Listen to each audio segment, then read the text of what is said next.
माता के, भारत माता के, भारत माता के।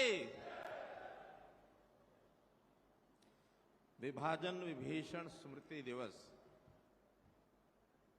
आज के इस विभाजन विभीषिका स्मृति दिवस पर मंच पर विराजमान हमारे पंचनद स्मारक समिति के राष्ट्रीय अध्यक्ष आदरणीय स्वामी धर्मदेव जी महाराज, गीता मनीषी पूज्य स्वामी ज्ञानंद जी महाराज,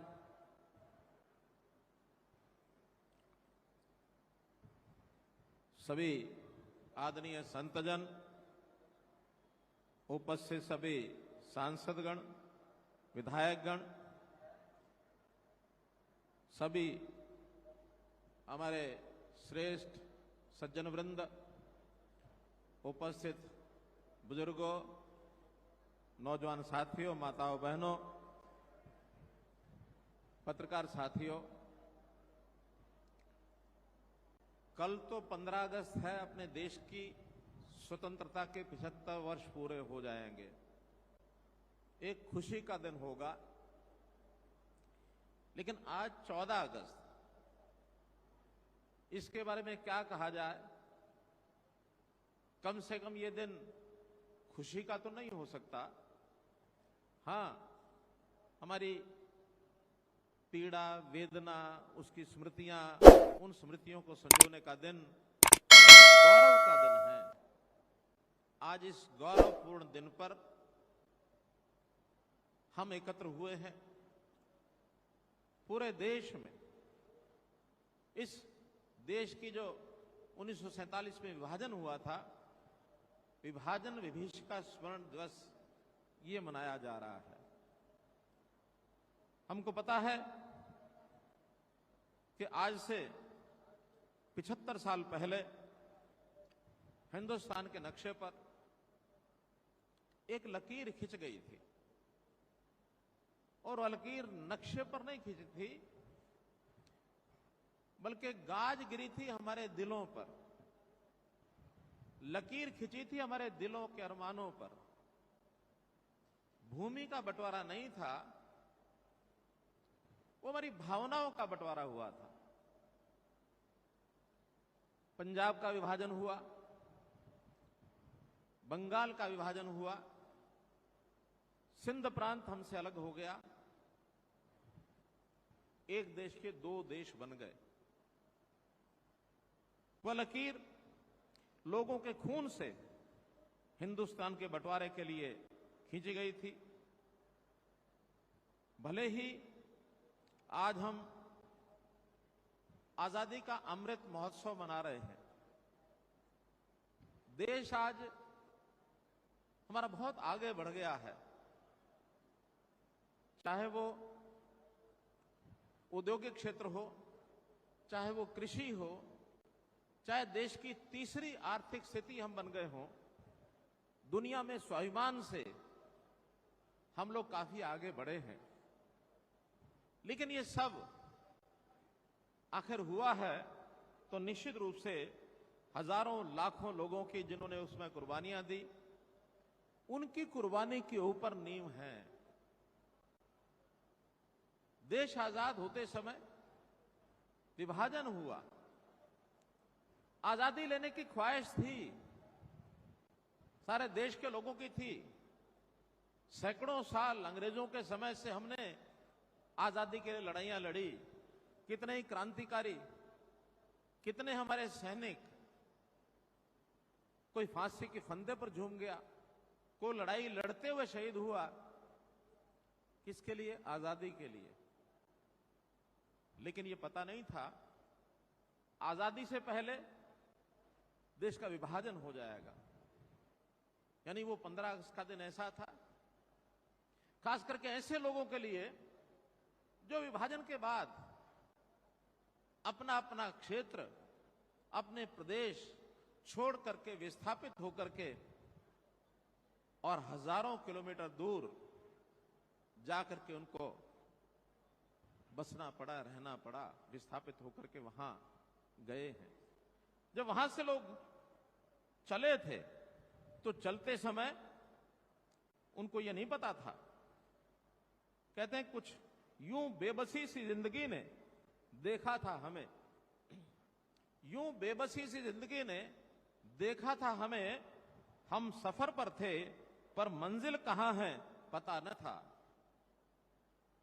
चल पड़े काफिले में, जाना कहां है पता नहीं।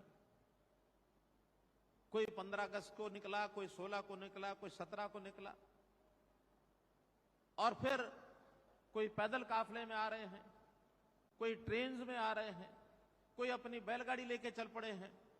कुछ लोगों ने अपना सामान उठाया, लेकिन पैदल चलते चलते सामान को साथ ला नहीं सकते थे और वहीं पर सामान को फेंकना पड़ गया रास्ते में। बहुत लोग उस संघर्ष में, क्योंकि संघर्ष भी आपस में दो समाज के वर्गों का, क्योंकि ये विभाजन जो हुआ था ये मजहब के आधार पर हो गया, और मजहबी उन्माद, हिंसा, घृणा, नफरत ये जब फैली, उसके ऊपर इस विभाजन में, संघर्ष के अंदर लाखों लोग मारे गए, शहीद हो गए। कुछ लोग शहीद हुए, कुछ लोग जिन्होंने अपनी बहू बेटियों की इज्जत को बचाने के लिए, यहां तक भी है कि हजारों बहन बेटियों को उनकी गर्दन तलवार से अपने हाथों से उतार दी, अपने हाथों से उतार दी। इज्जत को बचाते हुए बहुत सी हमारी बहू बेटियां कुएं में छलांग लगा गई, ढेर के ढेर लग गए। जैसे जलियांवाला बाग का दृश्य, उस अंग्रेजी सेना के जब उन्होंने बर्बरता से गोलियां चलाई थी, तो वहां बैठे हुए लोग, कुआं था उसके अंदर छलांग लगा गए, कूद गए। मां तो शायद जान बचाने के लिए किया, लेकिन यहां इज्जत बचाने के लिए किया। हमारी बहू बेटियों ने छलांग लगा दी कुओं में। तो कितना यह भयानक दृश्य रहा होगा। यह दर्द जिन्होंने सहा, ये चीख पुकार जिन्होंने सुनी, उस दर्द को आज भी, जिनकी आयु आज 75 वर्ष से 80 वर्ष से ऊपर है, उनको दर्द आज भी याद आता है तो वो सताता है। ऐसे बहुत से लोग आज हमने जिनका सम्मानित किया है, जिनको सब लोग तो आने संभव भी नहीं थे, आयु के कारण से आ नहीं पाए, लेकिन आज भी लाखों लोग ऐसे हैं सारे देश में जो उन घटनाओं को याद किए हुए हैं और वो इस रोंगटे खड़े होने वाली घटनाओं को भूल नहीं पा रहे हैं। एक बीच में समय ऐसा था, ऐसा कह सकते हैं कि सन 75 से पहले देश की आजादी को 25 ही साल हुए थे। घटनाएं तरोताजा थी। नानी दादी भी उस समय हमारे ऐसे यानी एक लेवल आयु की थी कि वो भी बहुत बड़ी संख्या में अपने बच्चों को कहानियां सुनाती थी। आज तो उनकी संख्या भी कम हो गई है, और आज शायद समय के हिसाब से हमारे उस नौजवान बच्चे भी उन कथा कहानियों को सुनना भी नहीं चाहते हैं। लेकिन वो एक समय था, मुझे याद है जब मैं स्कूल में पढ़ता था, कॉलेज में पढ़ता था, तो हमारी दादी हमको सारी कहानियां सुनाती थी कि बेटा किस प्रकार से हम लोग वहां चले, कैसे मेरे पिताजी और मेरे ताया जी दोनों की उस समय शादी नहीं हुई थी, बहुत नौजवान अवस्था में थे। पूरा परिवार आ गया, पीछे पीछे वो अकेले रह गए, तो वो क्योंकि वो सब मार काट मची हुई थी, उनको भी भेष बदल करके आना पड़ा। जैसे अभी हमारे एक मित्र ने जो वीडियो आपने देखा है, कितनी कहानियां हमने देखी हैं, सबकी पीड़ाएं आज बोल रही हैं, सिर उठता शरीर। तो इस नाते से वो कहानियां जब वो सुनाती थी, और मैं समझता हूं कि उन कहानियों के कारण से ही मेरे जीवन में कम से कम अगर बदलाव आया है तो उन कहानियों के कारण से आया है मित्रों, उन कहानियों के कारण से आया। हमको नहीं पता होता था देश क्या है, समाज क्या है, धर्म क्या है, लेकिन वो कहानियां सुन सुन करके देश, समाज, विभाजन क्या है, धर्म क्या है, ये सारी बातें तब जाके समझ में आई। और एक समय ऐसा आ गया, एक अच्छी संस्था के साथ मेरी संगत हुई और मन में विचार किया कि मुझे देश और समाज के लिए ही करना, परिवार के लिए कुछ नहीं करना है, यह संकल्प उस कारण से ही लेना पड़ा। तो मित्रों, भाइयों बहनों, जब लोग वहां से चले हैं तो ऐसा नहीं कि बना बनाए उनको कहीं घर मिल गए होंगे, रास्ते में कैंपों में रहना पड़ा। लगभग 1,20,00,000 लोग ये विस्थापित हुए, इधर से उधर, उधर से इधर, दोनों तरफ के। उसमें यहां से पाकिस्तान जाने वाले लोग भी थे, यहां से पूर्वी बंगाल जाने वाले लोग भी थे, सिंध जाने वाले लोग भी थे, और सिंध से, पश्चिमी पंजाब से, पूर्वी बंगाल से आने वाले लोग इधर भारत में आए, वो लोग भी थे। कितने लोग शहीद हुए, संख्या कोई ठीक से हिसाब किताब नहीं है।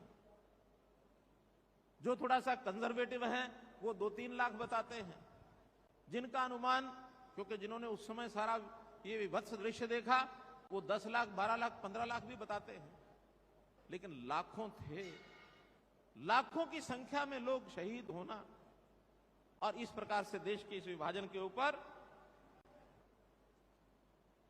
ये जो विषय आगे बढ़ता है, तो हम देखते हैं ये जो शहीद थे, अगर ये कहा जाए कि देश की आजादी की ये अंतिम शहादत थी, तो कोई दो राय नहीं है, अतिशयोक्ति नहीं है, क्योंकि यही लाखों की शहादत देश की आजादी के लिए ये शहादत देनी पड़ी। और उनको ना, क्योंकि देश प्यार था, आखिर अपनी जान बचानी होती तो कोई जरूरत नहीं थी घर छोड़ने के, वहीं रह सकते थे। लेकिन जान बचती यदि हम अपना सब कुछ खो देते, अर्थात अपने संस्कृति, अपना विचार, अपना धर्म यदि खोने के लिए तैयार हो जाते, तो फिर जिंदगी रह सकती थी। लेकिन एक तरफ देश है, स्वदेश का प्यार है, अपना धर्म, अपनी संस्कृति है, उसको बचाना है, जान बचे ना बचे।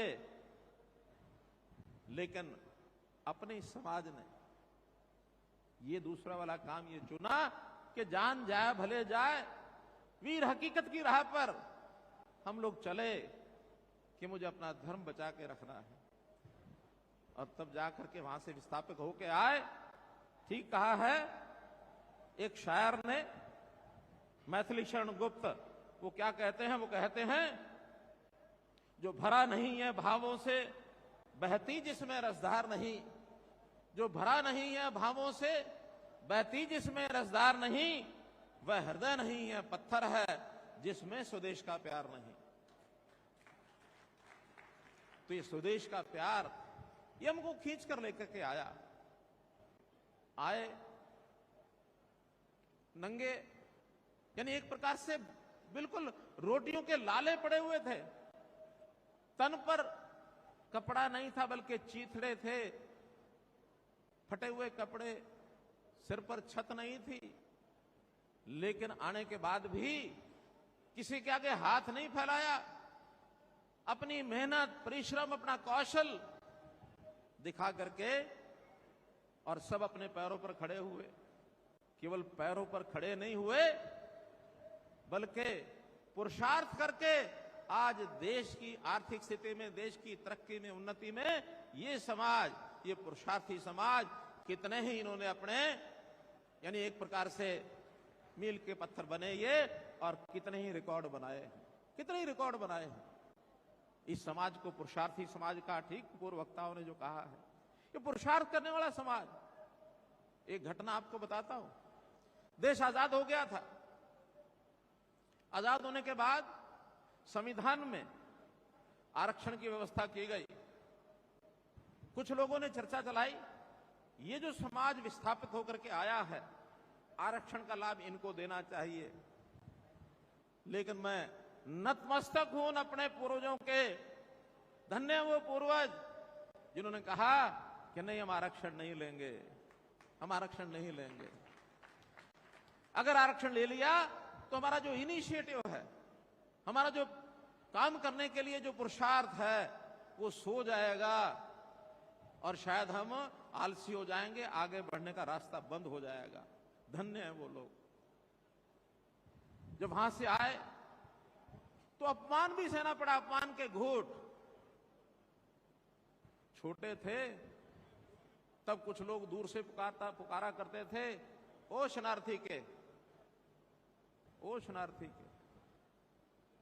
यानी शरणागत जो आता है उसको शरणार्थी कहते हैं। लेकिन मैं आज इस मंच से घोषणा करता हूं, ये समाज शरणार्थी नहीं था, ना था ना है। ये समाज विस्थापित जरूर है, किसी आगे आगे हाथ नहीं फैला। अपनी मेहनत, हमारे दादाजी की एक घटना उस समय बताता हूं। मैं छोटा था तो उन्होंने एक दुकान बनाई थी और उस दुकान में हर तरह का सामान, किराने का, सब्जी का, कपड़े का, पहले गांव में ऐसी दुकानें होती थी, सब कुछ रख लेते थे। तो मैं छोटा ही था, एक दिन अंदर दुकान में गया तो रास्ते में प्याज और आलू, वो थोड़ा ऐसा लगा कि जैसे बिल्कुल रास्ते में है, उसको जरा साइड में करना चाहिए। मैंने पैर से वो आलू और प्याज जरा साइड में कर दिए। मेरे दादाजी ने उठ के एक थप्पड़ मारा मुझे। मैंने क्यों, क्या हो गया? कहने लगे, जब हम यहां आए थे, आते ही पहले मजदूरी की और कुछ पैसे बचा करके बाद में उन पैसों से पास के कस्बे से प्याज और आलू लेके आए थे और प्याज आलू बेच करके और हमने अपनी आजीविका कमाई। ये प्याज और आलू की करामात है कि आज इतने ऊंचे हम उठ गए हैं। इसलिए इस प्याज और आलू का अपमान मत करना।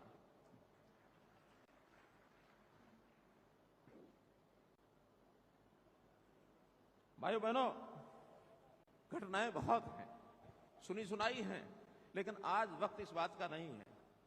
आज वक्त इस बात को याद करने का है कि इस देश में पिछले 70 सालों से 65 सालों में बहुत से प्रधानमंत्री आए। हमारे श्री नरेंद्र मोदी जी तो अब 8 साल से हैं। क्या उन 67 सालों में किसी ने इस समाज की कुर्बानियों का याद किया?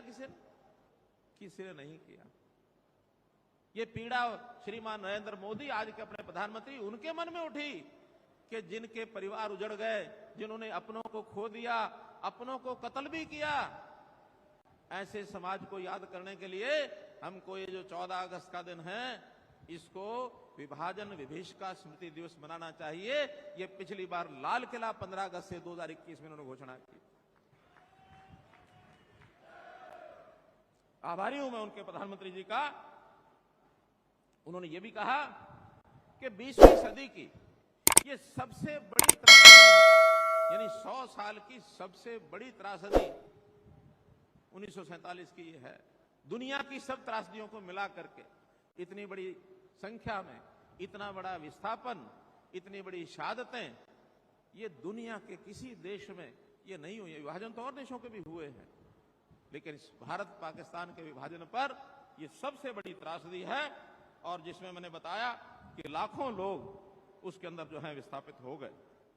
भाइयों बहनों, उस समय जब लोग आए तो सहायता की जब बात चली, किसी ने अपना दुकान बनाई, जो किसान थे उनको अपनी खेती की जमीनें मिली तो सही, लेकिन कई साल के बाद मिली। ऐसे भी कुछ लोग थे जो किसान तो नहीं थे लेकिन मुजाहिरे थे, खेती करते थे, दूसरों की जमीनों की करते थे। उनके सामने एक बात रखी गई कि आप भी खेती कर सकते हैं क्या? और ऑफर हुई कि यहां बंजर भूमि बहुत सी पड़ी है, नदियों के किनारे पंचायतों की जमीनें, आप उसके ऊपर खेती कर सकते हैं क्या? उन किसानों की हिम्मत है, उन जमीनों को लेकर के बंजर भूमि को उपजाऊ बनाने का काम, ऊसर बनाने का काम उन्होंने किया। और आज लाखों किसान ऐसे हैं जो पश्चिमी पंजाब और पूर्वी बंगाल से आए हुए, जिन्होंने यहां की बंजर भूमि को भी उपजाऊ बनाया। लेकिन दुर्भाग्य यह है कि 75 साल के बाद भी उनको उन जमीनों के ऊपर किसी प्रकार का अधिकार अभी नहीं मिला है। एक बड़ी त्रासदी है। भाई बहनों, जरूर उनका विचार करेंगे कि जो 70-75 साल से अपनी भूमि को जोत रहा है, जिसने उसको बंजर भूमि को उपजाऊ बनाया है, उसका सारा अधिकार नहीं, कुछ अधिकार तो उनको मिलना चाहिए। इसलिए निश्चित रूप से उनकी जो व्यवस्था है इसके अंदर सुधार करने के लिए हम लोग काम करेंगे। भाइयों बहनों, कभी कभी लगता है कि आखिर ये सब क्यों किया जा रहा है? मोदी जी के मन में क्या आया होगा?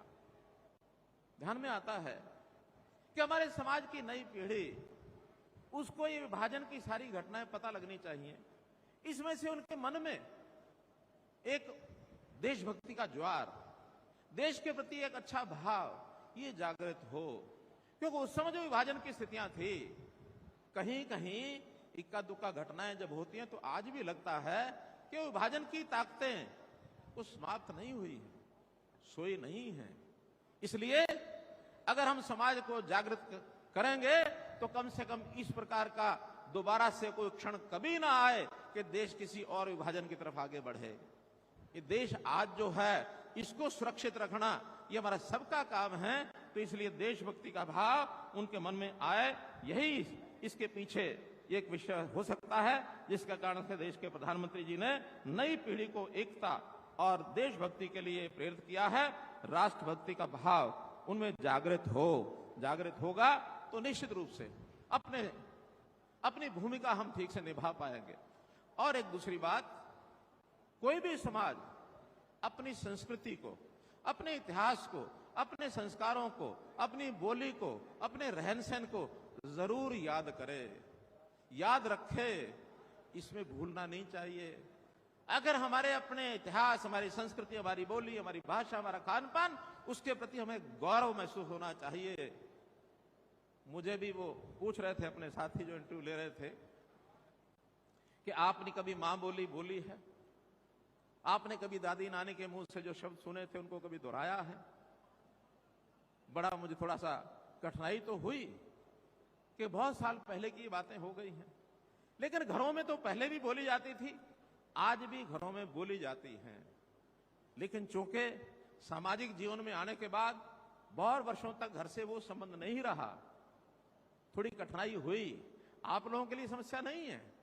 हम लोग परिवार में बोली जाने वाली बोली, रहन सहन, खान पान, संस्कार, संस्कृति, इतिहास सब याद रखना चाहिए।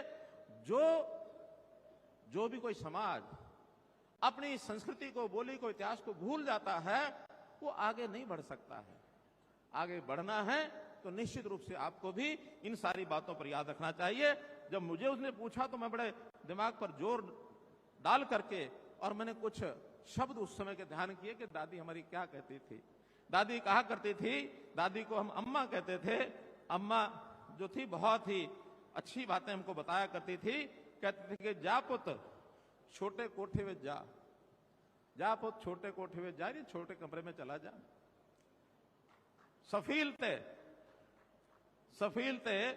26 पहिए 26 विच रोटियां हैं, लोहांडा ते सगली ओदे विच बाटी है, ओदे सलूणा है।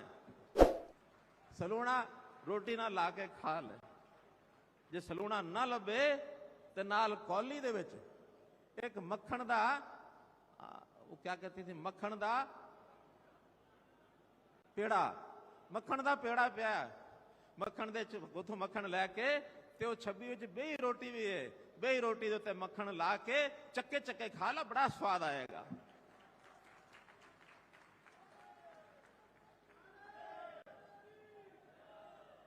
पचास साल के बाद मैं बोल रहा हूं ये, लेकिन आज भी आनंद आता है उस भाषा में कितना प्यार और प्रेम था दादी की बात में।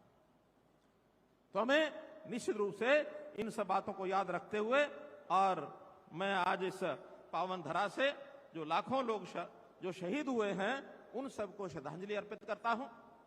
और एक बात और भी आपकी जानकारी के लिए, जब ये सब हम सबने देखा तो अपने ही समाज के कुछ ऐसे लोग आगे बढ़े जिन्होंने अपने पूर्वजों को श्रद्धांजलि देने के लिए, उनको याद बनाए रखने के लिए एक संगठन बनाया, और वो है पंचनद स्मारक समिति। पंचनद स्मारक समिति जिसके राष्ट्रीय अध्यक्ष आदरणीय स्वामी धर्मदेव जी हैं, प्रदेश के अध्यक्ष श्री सुभाष सुधा जी हैं। सबका बाकियों का सहयोग रहता है। बहुत से उसमें ट्रस्टी भी हैं, आज बहुत ट्रस्टी यहां आए हुए भी हैं। सारे उस पंचनद स्मारक जो हमारा ट्रस्ट है उसके सब पदाधिकारी भी यहां आए हुए हैं। सबने मिलकर एक विचार किया कि एक क्यों नहीं शहीदी स्मारक बनाया जाए। लाखों लोगों की स्मृति ये याद रहनी चाहिए। तो जैसा सुभाष सुधा जी कह रहे थे, एक यहाँ कुरुक्षेत्र जिले में ही पिपली के पास एक गांव में कुछ जमीन देखी गई है, कुछ उसका सौदा कर भी लिया है, कुछ रजिस्ट्री हो गई, कुछ अभी नहीं हुई है। तो ऐसा लगभग 20-25 एकड़ जमीन लेकर के और वो जो शहीदी स्मारक बनाया जाएगा और ये जो हमारा पंचनद स्मारक ट्रस्ट है, पंचनद स्मारक ट्रस्ट के द्वारा उसको संचालित किया जाएगा। विचार ये भी चल रहा है कि उसमें सरकार के प्रतिनिधि भी कुछ हो जाए ताकि अर्ध सरकारी वो ट्रस्ट बने। मैं निवेदन करूंगा स्वामी धर्मदेव जी से, सुभाष सुधा जी से कि उस ट्रस्ट की गतिविधियां, शहीदी स्मारक वाली गतिविधियां जल्दी से शुरू करें। और जल्दी से शुरू होगी तो ये बहुत बड़ा समाज है, बड़ा संपन्न समाज है। इस समाज के आगे कोई कमी नहीं है। जितना पैसा चाहेंगे उतना इकट्ठा हो जाएगा। स्मारक ट्रस्ट के लोग जितना करें, बाकी कोई कमी रहेगी मेरे जिम्मे लगा दें। मेरे बहुत संबंध बन गए हैं, ऐसे सब लोगों को कहने का काम मेरा है जो उनको करोड़ों रुपए का योगदान वो दिलवाएंगे। तो एक अच्छा बड़ा शहीदी स्मारक, क्योंकि राष्ट्रीय स्तर पर उसकी एक पहचान बननी चाहिए। हरियाणा में ऐसे जो शहीद हुए उनके आगे जो वारिस हैं, उनके परिवारजन हैं, ये शायद और प्रदेशों में सबसे ज्यादा हरियाणा में हैं। दिल्ली में भी हैं, उत्तर प्रदेश में हैं, राजस्थान में हैं, उत्तराखंड में हैं, पंजाब में भी हैं, बाकी सब प्रांतों में हैं। लेकिन अगर मैं संख्या के हिसाब से कहूंगा तो सबसे ज्यादा अगर उनके वारिस आज भी विद्यमान हैं तो हमारे हरियाणा में हैं। धनपति, दौलतपति, लखपति, करोड़पति ये दिल्ली में भी बहुत हैं, हरियाणा में भी हैं, मुंबई में भी हैं, विदेश में भी हैं। हम अगर एक 400-500 लोगों की भी लिस्ट बना लेंगे तो वो करोड़ों रुपया जो हमको आवश्यकता है, समाज मैं कहता हूं खुल करके आगे आएगा, अपने पूर्वजनों के खातिर उनकी स्मृति में जरूर आएगा, ऐसा हमारा विश्वास है। तो मैं यही कहूंगा कि जब ऐसा ये प्रकल्प चलता है तो उस प्रकल्प में ऐसा नहीं है कि जो बड़े साधन संपन्न और धनवान लोग हैं वही योगदान करेंगे। समाज का हर परिवार, हर सदस्य उसमें चाहे छोटा योगदान है, बड़ा योगदान है, सबको करना है। तब लगेगा कि ये हमारे समाज द्वारा बनाया गया एक ट्रस्ट है और इसका शहीदी स्मारक है। मैं अपने पूर्वजों के लिए उनकी याद में ये सब कर रहा हूं। तो योगदान की सीमा नहीं होती, 1 रुपए से लेकर और असंख्य तक जितना भी योगदान कोई करेगा सबको उसके अंदर एक प्रकार से मान्यता दी जाएगी, उनको स्मरण किया जाएगा। इसलिए आप सब लोग स्मारक ट्रस्ट में जल्दी से जल्दी इसको हम बनवाएं, ऐसा मैं निवेदन अपने जो पंचनद स्मारक ट्रस्ट के जितने बंधु हैं उनको सबको करता हूं। और हाँ, एक जानकारी और भी आपको देता हूं, उस ट्रस्ट का मैं भी एक सदस्य हूं, मुझे भी सदस्य बनाया गया था, इसलिए मैं भी अपनी ओर से जो उसमें करना होगा बहुत करूंगा। बहुत बहुत धन्यवाद, बहुत बहुत आभार।